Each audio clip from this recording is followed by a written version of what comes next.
Okay, I want you to picture something for me. Just close your eyes and visualize the Monopoly Man. He's leaning on his cane, peering right through his monocle, right? Now, hear the heavy mechanical breathing of Darth Vader looking down and saying, "Luke, I am your father."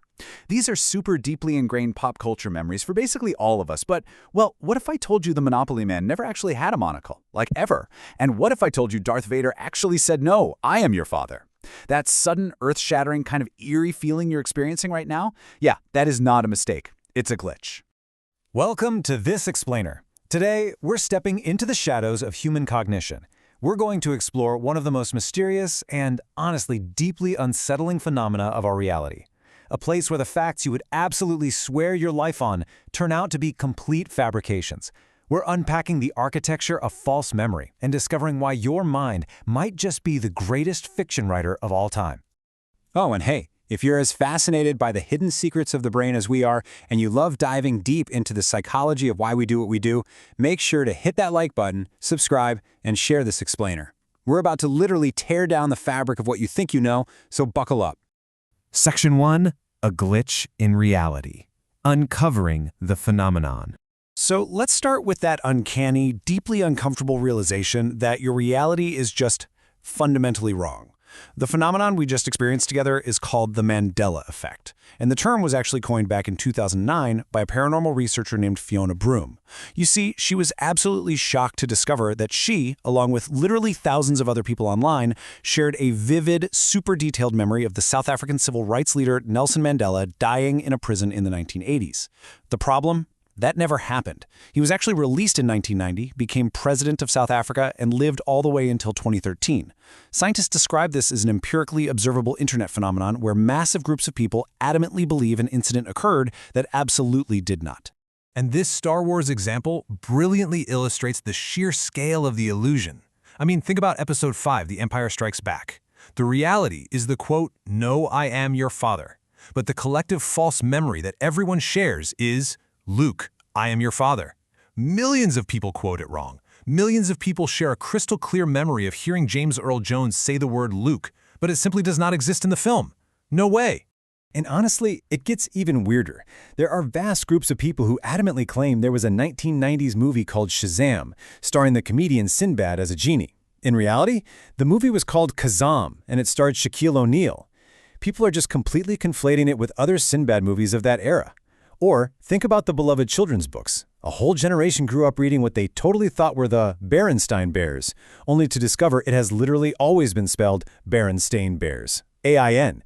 I mean, how can so many people share the exact same hallucination? Section 2. Alternate Universes and Simulations. The Conspiracy.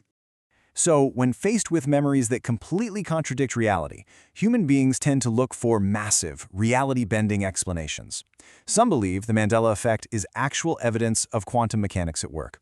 If we look back, in 1955, PhD student Hugh Everett introduced the many worlds interpretation, suggesting the universe basically splits into alternate versions when faced with a quantum choice. Basically, the idea is that in one timeline, Mandela did die in prison, and in another, he lived, and somehow people crossed over. Fast forward to 1999, and the idea of living in a false reality just exploded with The Matrix, which paved the way for Nick Bostrom's famous 2003 simulation argument. And then, in 2008, the European Organization for Nuclear Research, better known as CERN, fired up the Large Hadron Collider. Now, CERN is a highly respected particle physics laboratory, right? They're just trying to understand the building blocks of the universe. But on platforms like TikTok, it has become the absolute center of a massive conspiracy theory. You've got these supposed whistleblowers going viral, claiming that CERN's particle accelerator is literally opening parallel dimensions and basically forcing our timeline to cross with alternate realities. They argue that when CERN conducts experiments, it actively alters our universe, which is why things like movie quotes and book titles seem to just mysteriously change out of nowhere. Or, if you prefer the technological approach, there's always the simulation theory. Are we living in a digital construct? What if the Mandela Effect is really just the result of a programmer fixing a line of code in our reality? If an error in our simulated world was patched, it could definitely leave behind residual false memories. Some people even theorize that these mistakes are left intentionally, designed by our creators just to test our suspicion and see exactly how we react to an unraveling reality. It's wild to think about. Section 3. Your brain rewriting reality. The neurological truth.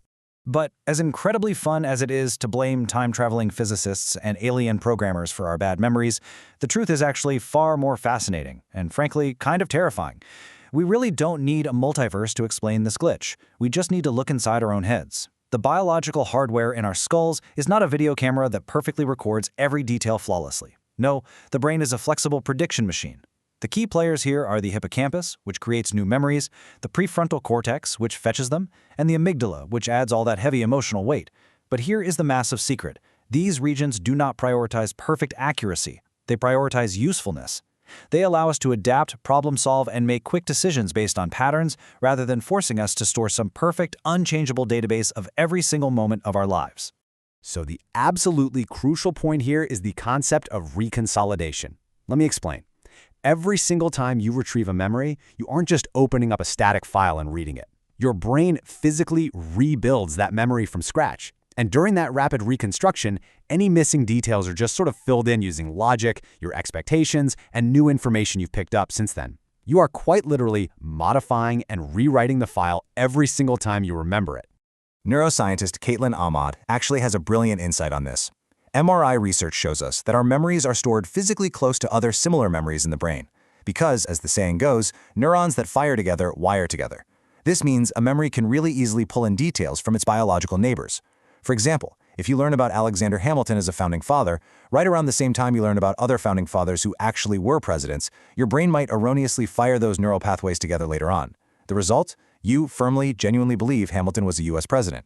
And you know, this exact neurological misfiring perfectly explains the original Mandela Effect. Just think about it. In reality, a very famous anti-apartheid activist named Steve Biko died tragically while imprisoned in 1977. Nelson Mandela was also a famously imprisoned anti-apartheid leader with incredibly similar monumental achievements.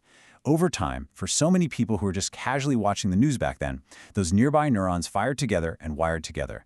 Their brains essentially stitched the tragic death of Steve Biko right into the life of Nelson Mandela, creating a vividly real yet completely false memory.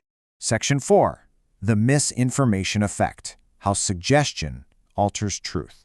So, if our brain is already actively rewriting files all on its own, what happens when outside forces intentionally or even accidentally hack into the system? Well, the groundbreaking work of psychologist Elizabeth Loftus demonstrates exactly this. It's called the misinformation effect. It shows that misleading information introduced after an event can completely overwrite your memory of that actual event.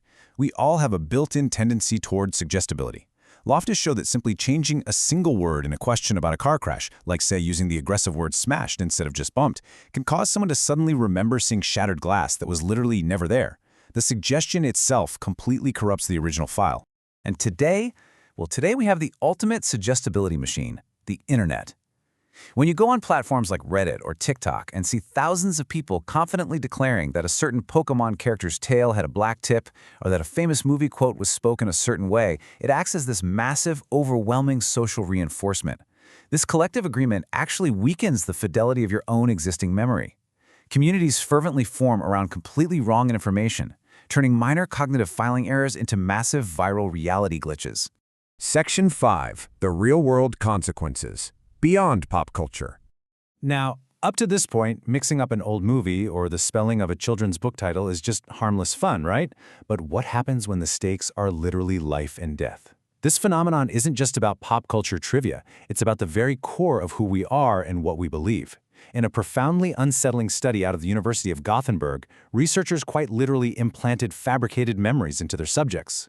Through intense suggestion and manipulated childhood photographs, they led people to vividly remember taking a hot air balloon ride as a child. And these memories weren't just vague, blurry ideas, they were totally full of rich sensory detail and intense emotion. The subjects experienced them as absolute, undeniable truth, but the event never, ever happened. Because we just don't have a surefire way to internally distinguish between a true memory and a completely false one.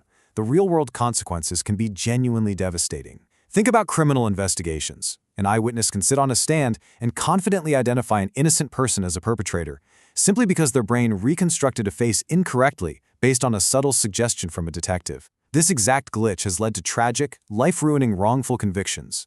It fractures family relationships over intense, bitter disagreements about past traumas, and it absolutely fuels massive historical misunderstandings across generations. Which really leaves us with this chilling, undeniable truth. Confidence does not necessarily indicate accuracy. I'll say that again. Confidence does not equal accuracy. Just because a memory feels intensely vivid, highly emotional, and undeniably true to you, absolutely does not mean it is real. Your brain is a brilliant, phenomenally powerful prediction machine, but it is not a perfect historian. At the end of the day, it tells you the story you need to hear, not necessarily the story that actually happened. So, I want to turn this over to you. Have you ever discovered that a deeply held memory of yours was actually a complete fiction?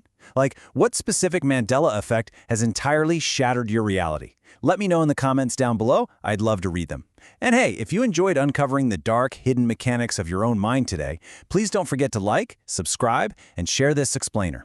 Until next time, question your assumptions and always seek the actual evidence before trusting your own mind.